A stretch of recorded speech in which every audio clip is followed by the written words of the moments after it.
Shalom saudara-saudari yang terkasih, pada kesempatan kali ini saya berbagi tema untuk kita tentang kelahiran kembali. Dalam sempurna Allah, ketika kita percaya ke dalam Kristus dan dengan demikian mengalami pengampunan dosa, perdamaian, perujukan, pengudusan, dan pembenaran, kita segera menerima kelahiran kembali dari Allah.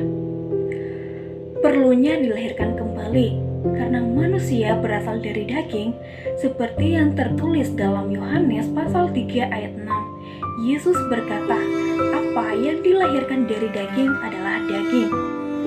Daging tidak tunduk dan tidak bisa tunduk terhadap hukum Allah, serta tidak dapat menyukakan Allah. Manusia daging dilahirkan dari pelanggaran, berasal dari dosa, terjual di bawah kuasa dosa, dan menjadi milik dosa, diasingkan dari kehidupan Allah dan tidak mempunyai hubungan dengan Allah, baik atau buruk dalam pandangan manusia.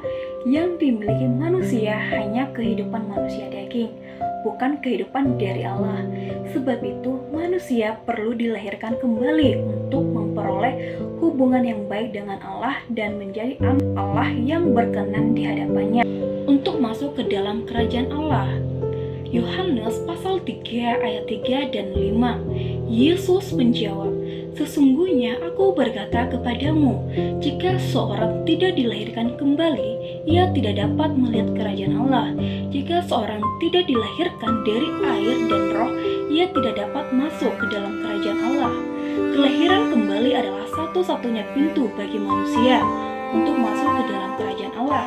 Kerajaan Allah adalah hakiki Allah, dan makna dilahirkan kembali seperti yang tertulis dalam Yohanes pasal 3 ayat 4. Kata Nikodemus kepadanya, atau kepada Tuhan Yesus, bagaimanakah mungkin seorang dilahirkan kalau ia sudah tua?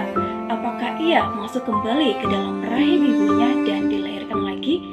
Maksud dari ungkapan dilahirkan kembali adalah dilahirkan sekali lagi. Dengan demikian, Nikodemus berpikir ia perlu masuk kembali ke rahim ibunya untuk dilahirkan sekali lagi. Makna dilahirkan kembali bukanlah masuk ke dalam rahim ibu untuk dilahirkan kedua kalinya, melainkan dilahirkan kembali dari Allah. Sekian dan terima kasih renungan firman Tuhan. Kiranya Tuhan Yesus menyertai kita semua.